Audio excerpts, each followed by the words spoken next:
प्यारे बच्चों, सत श्री अकाल। मैं जगविंदर सिंह, हिंदी अध्यापक, गवर्नमेंट सीनियर सेकेंडरी स्कूल चन्नों, जिला संगरूर। आशा करता हूँ कि आप तंदुरुस्त हो और स्कूल के YouTube चैनल पर डाली जाने वाली सभी वीडियोस को ध्यान से सुनकर, देखकर अपनी पढ़ाई ठीक से जारी रख रहे हो। तो प्यारे बच्चों, YouTube वीडियोस की इस कड़ी के तहत आज हम 8वीं कक्षा का पाठ, जो कि एक कविता है, वो पढ़ने जा रहे हैं, जिसका नाम है राखी की चुनौती। प्यारे बच्चों, आपने राखियां देखी होंगी रंग बिरंगी, जो कि भादों के महीने में आती हैं और बहनें अपने भाई की कलाई पर रंग बिरंगी सुंदर राखियां बांधती हैं। और ऐसी ही एक घटना इस कविता में देखने को मिलेगी कि एक बहन है जिसका भाई देश की आज़ादी के लिए जेल खाने गया हुआ है और वह बहन अपने घर में उदास हुई बैठी है और अपने भाई को याद करती हुई अपने मन के भाव प्रकट करती है। बहन अपने भाई को याद करती हुई कहती है, बहन आज फूली समाती न मन में, तड़ित आज फूली समाती न घन में, घटा है न फूली समाती गगन में, लता आज फूली समाती न वन में।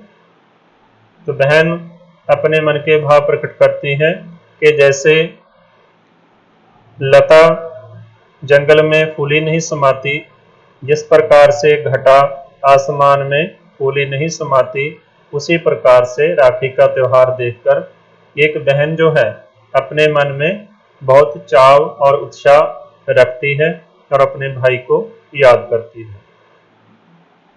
बहन सोचती है, कहीं राखियां हैं चमक है कहीं पर, कहीं बूंद है पुष्प प्यारे खिले हैं। अपने इर्द गिर्द के वातावरण को देखकर बहन कहती है कि कहीं बूंद है, यानी कि वर्षा पड़ रही है, कहीं पर फूल खिले हैं। ये आई है राखी सुहाई है पूनी, बधाई उन्हें जिनको भाई मिले हैं। पूनी का मतलब है पूर्णिमा या पूर्णमासी, जिसे कहा जाता है। पूर्णमासी को ही राखी का त्यौहार मनाया जाता है और बहन अपने भाव प्रकट करती हुई कहती है कि उन्हें बधाई हो जिनके भाई उनके पास हैं और वो उनको राखी बांध रही है। मैं हूं बहन किंतु भाई नहीं है राखी सजी पर कलाई नहीं है भादों घटा किंतु छाई नहीं है खुशी पर रुलाई नहीं है। आगे चलकर बहन अपने मन के भाव हमारे सामने प्रकट करती है कि मैं बहन घर में बैठी हूँ, लेकिन मेरा भाई मेरे पास नहीं है। राखी मेरे पास सजी हुई है, लेकिन उसे बंधवाने के लिए जो कलाई चाहिए वह भाई की कलाई नहीं है। और भादों का महीना है, काली घटा आसमान में नहीं छाई है, यानी कि उसका भाव है कि उसकी खुशी अभी पूरी नहीं हुई है। वह कहती है कि मुझे बहुत ज़्यादा कोई खुशी भी नहीं है, लेकिन मैं इस उदासी में रो भी नहीं रही हूँ। वह एक पूरी तरह से, जिसे कहें हम, कठोर हृदय की नहीं है, लेकिन वह फिर भी अपने भाई के लिए प्यार रखती है और वह उसकी कुर्बानी को सलाम करती है। बहन कहती है, मेरा बंधु माँ की पुकार को सुनकर कि तैयार हो जेल खाने गया है, छीनी हुई माँ की स्वाधीनता को वह जालिम के घर में से लेने गया है।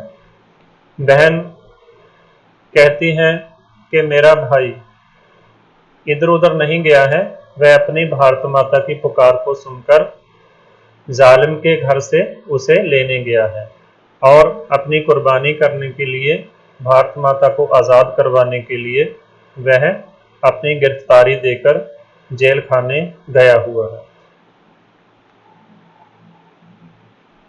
मुझे गर्व है किंतु राखी है सोनी, वह होता खुशी तो क्या होती न दूनी। बहन को अपने भाई पर पूर्ण गर्व है कि मेरा भाई भारत की आज़ादी के लिए जेल खाने गया हुआ है, और वह उस पर मान करती हुई कहती है कि अगर वह घर में होता तो मेरी भी खुशी दूनी हो जाती। लेकिन उसे इस बात का बिल्कुल भी अफसोस नहीं है, रंचित मात्र भी उसे रंज नहीं है कि मेरा भाई मेरे पास नहीं है, क्योंकि उसे गर्व है कि मेरा भाई एक देशभक्त है और वह देशभक्ति के लिए कुर्बानी कर रहा है।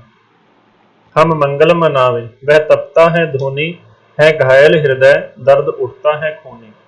लेकिन फिर भी उसके हृदय में एक बहन का दिल है, और वह कहती है कि मुझे भी उसकी जो है दूरी खलती है और मैं सीने में दर्द लेकर बैठी हूँ। लेकिन जो भी बहनें घर में मंगल मना रही हैं उनको बधाई हो, उनके भाई उनके पास हैं, लेकिन मेरा भाई धूनी तपा रहा है। धूनी तपना का मतलब है कि बहुत कष्ट उठाना। जिस प्रकार से कोई साधु संत अपने इर्द गिर्द आग लगाकर धूनी तपाते हैं, वैसे ही मेरा भाई अपने शरीर को कष्ट देकर भारत माता की आज़ादी के लिए जेल काट रहा है। आगे वह चलकर कहती है, अब तो बड़े हाथ राखी पड़ी है, रेशम सी कोमल नहीं यह कड़ी है। तो वह दूसरे भाइयों को भी चैलेंज करते हुए उनको कहती हैं कि बढ़ाओ हाथ, राखी पड़ी है, लेकिन यह रेशम सी कोमल नहीं यह कड़ी है, यह बहुत सख्त और लोहे की कड़ी है। अगर कोई भाई असल में असली राखी बांधना चाहता है तो वह भारत माता के हाथ से राखी बंधवाए, यानी कि अपनी कुर्बानी करने के लिए तैयार रहे और हथकड़ी पहनकर जेल खाने जाए, ताकि भारत माता को आज़ाद करवाया जा सके। अजी देखो लोहे की यह हथकड़ी है, इसी प्रण को लेकर बहन यह खड़ी है। बहन अपने भाइयों को कहती है कि हे देश के बहन भाइयों, देश के नौजवानों, यह लोहे की हथकड़ी पहनकर ही आज तुम भारत माता को आज़ाद करवा सकते हो, भारत की आज़ादी के संग्राम में अपना भाग ले सकते हो। और यह कोमल राखियाँ तो उनके लिए हैं जो ऐसी कुर्बानी नहीं कर सकते। आगे चलकर वह चेतावनी देते हुए अपने देश के नौजवानों को कहती हैं, आते हो भाई पुनः पूछती हूँ, हे भाइयों, हे नौजवानों, हे वीर जवानों, मैं तुम्हें पुनः पूछती हूँ, दोबारा पूछती हूँ कि तुम भारत की आज़ादी के लिए आगे आ रहे हो या नहीं। विषमता के बंधन की है लाज तुमको, भारत पर जो यह गुलामी का विषमता का समय चल रहा है, विपदा चल रही है, उसकी तुम्हें लाज है, उसकी तुम्हें सौगंध है। तुम भारत माता की गुलामी की जंजीरों को तोड़ने के लिए आगे आओ, मैं तुम्हें दोबारा पूछ रही हूँ। तो बंदी बनो, देखो बंधन है कैसा। अगर तुम सचमुच में ही बंधन में पड़ना चाहते हो तो देखो, बंदी बनकर भारत की आज़ादी के लिए जेल खाने जाकर बंदी बनकर ही तुम ऐसा बंधन पैदा कर सकते हो, जिससे कि चुनौती यह राखी की है आज तुमको। आज जो राखी का त्यौहार है, राखी का पर्व है, इसकी तुमको सौगंध है, तुमको कसम है, या तुम्हें लाज है कि तुम अगर असल में राखी बंधवाना चाहते हो तो रेशम की डोरी नहीं, लोहे की हथकड़ी पहनकर जेल खाने जाओ और भारत माता को आज़ाद करवाने के लिए चल रहे इस महायुद्ध में, महासंग्राम में अपना उचित योगदान डालो। तो प्यारे बच्चों, इस प्रकार से आपने समझा कि यह कविता भारत की आज़ादी से पहले लिखी गई थी, या भारत में स्वतंत्रता संग्राम चल रहा था। तो उस समय बहनें भी अपने भाइयों को पुकार रही थी, उनको ललकार रही थी कि आप भी देश की आज़ादी के लिए आगे आओ और हर प्रकार की कुर्बानी करने के लिए तैयार रहो।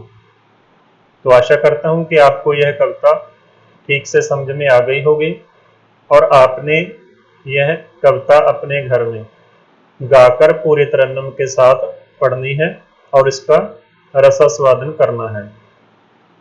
तो यहाँ पर मैं कुछ अभ्यास के प्रश्न आपको दे रहा हूँ ताकि आपको इनको हल करते समय संकल्प जो है पूर्ण तरह से स्पष्ट हो जाए। पहला प्रश्न है, लता कहाँ पर फूली नहीं समाती। लता जो है बेल, वह कहाँ पर फूली नहीं समाती। दूसरा प्रश्न है, बहन किसको बधाई देती है। तीसरा प्रश्न, राखी का त्योहार किस दिन होता है, यानी कि किस महीने की किस तारीख को राखी का त्योहार मनाया जाता है। कविता को ध्यान से पढ़ने के बाद आप इन प्रश्नों का उत्तर बहुत सरलता से दे सकोगे। आप इन्हें अपनी कॉपी पर लिखकर उसकी फोटो मुझे भेजनी है और अगर किसी प्रकार का आपको कुछ समझ ना आए या आपको कुछ संकल्प स्पष्ट ना हो तो आप फ़ोन करके, व्हाट्सएप करके या इस वीडियो के नीचे दिए गए कमेंट बॉक्स में जाकर अपना प्रश्न लिखकर स्पष्ट कर सकते हैं। तो बच्चों, इसी प्रकार YouTube चैनल पर डाली जाने वाली वीडियोस को देखते रहिए, सुनते रहिए और अपनी पढ़ाई जारी रखिए। जितनी देर स्कूल नहीं खुलते आप इसी प्रकार से इन वीडियोस को देखकर अपनी पढ़ाई का नुकसान ना होने दें और पूरी तरह से पढ़ाई के साथ जुड़े रहें। धन्यवाद।